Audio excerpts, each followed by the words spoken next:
More calls for ethics reform on the Supreme Court. Last week, it was revealed that Justice Clarence Thomas has taken at least 38 luxury vacations paid for by friends and admirers. Is something going to happen here? What do you think, Jenny? Well, there's no question that Clarence Thomas is being targeted because he is the most conservative member of the court. There's also no question that he has made himself the easiest possible target with this ridiculous vacationing and taking gifts and all the things. It has to stop. There has to be some standards. What do you think, Marianne? I mean, just put a for sale sign on the steps in the front of the Supreme Court, because that's what it is. And every one of the gifts that Thomas took, Alito took, I mean, Roberts' wife is a headhunter for lawyers and made $10 million.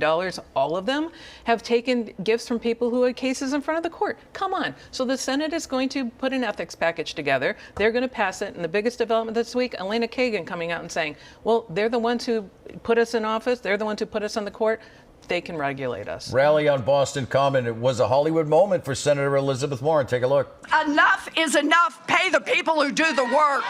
It's been nearly 1 month since the SAG-AFTRA members went on strike. The senator joined union actors to call for higher wages and safeguards against AI. Good issues for her to go big on, Marianne? I think everyone thinks this is a New York, LA issue, but thousands of people in Massachusetts are members of this union and make their living here. It's a smart, she's taking care of her constituents and also tackling some issues that everyone's going to face in the workplace. Jenny? Dog bites man. Elizabeth Warren stands up for, workers. Okay, great. But I think the issues like AI need to be tackled. It's like the people in the silent movie saying we can't go to talkies. I mean, it's coming. We need to deal with it. All right, let's do best week, worst week. Let's start with you, Jenny. Worst week, the taxpayers, no tax relief, barely any cuts to a $56 billion budget. We're in a whole new world, and it's not a good one for taxpayers. What do you think? Worst week, Boston City Councilor Erin Murphy, who said that street cleaning equipment used on Mass and Cass might spread diseases to other neighborhoods if it's used.